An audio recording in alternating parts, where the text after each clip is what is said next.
What I'm about to explain may change the way you understand every betrayal you've faced. Carl Jung uncovered a difficult truth about human nature.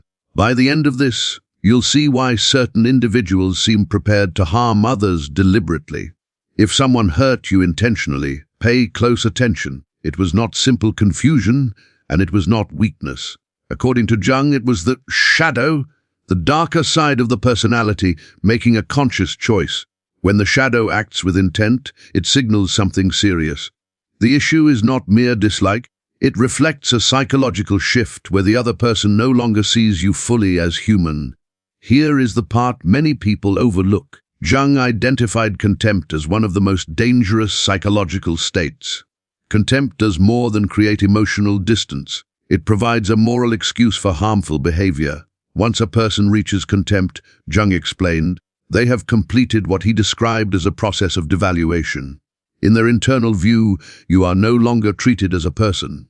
Instead, you are reduced to an object seen as deserving of punishment. Jung stated that the human mind cannot carry out deliberate harm without first constructing detailed justifications.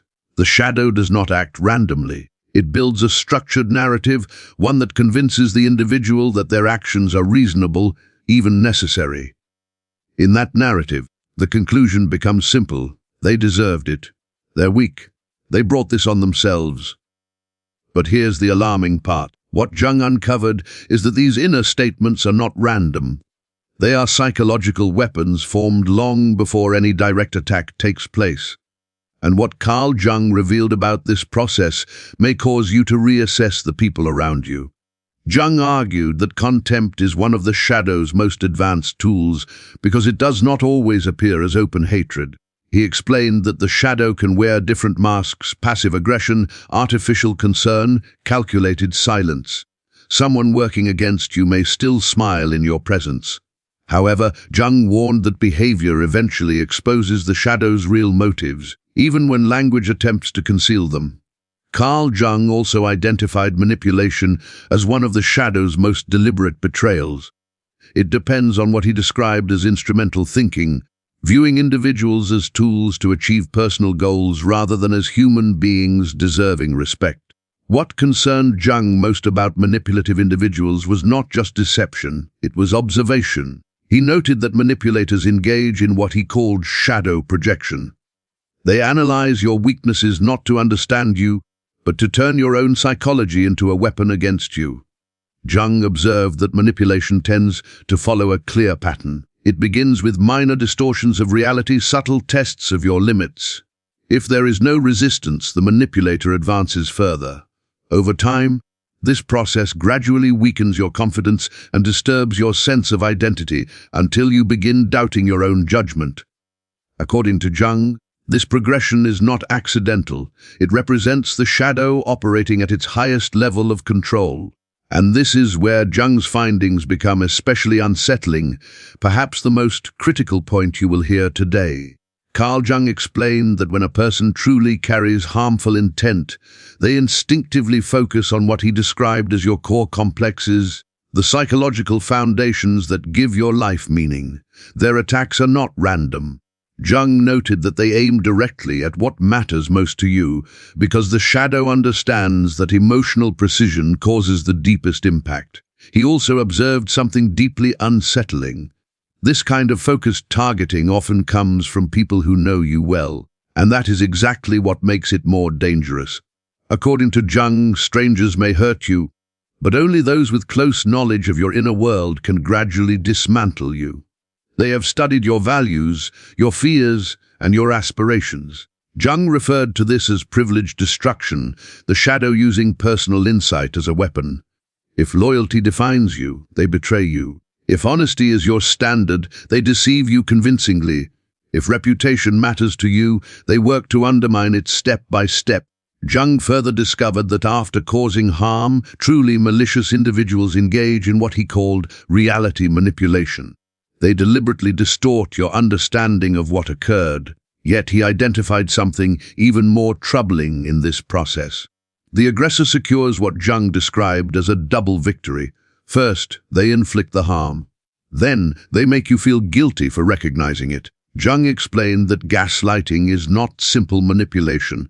It is psychological warfare intended to make you doubt your own judgment.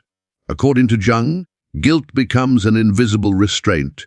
You begin to soften your anger, hesitate to confront the issue, and question whether you overreacted. He warned that this confusion is deliberate. It shields their ego while keeping you emotionally unsettled.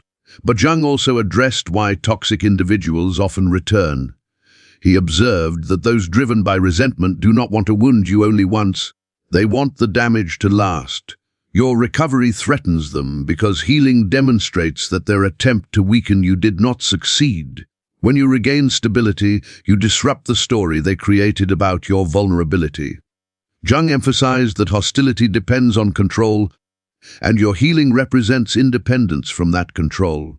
Here is the important shift in perspective Jung offered. Individuals operating from shadow-driven hostility may reappear just as you begin to heal. They often present themselves under the appearance of concern or reconciliation. However, Jung cautioned that these gestures are rarely sincere. They can be strategic efforts to reopen emotional wounds and restore psychological dominance. So how did Jung suggest responding? He proposed what he called a conscious response. The strongest reaction is not revenge, it is clarity. When you answer with truth and awareness rather than impulsive emotion, you interrupt the cycle of projection. You refuse to mirror the behavior that harmed you. Jung stated that truth does not require dramatics to be powerful. A calm and honest reply carries more weight than anger because it is difficult to challenge. It remains steady, it exposes reality, and it allows you to step away with your integrity preserved.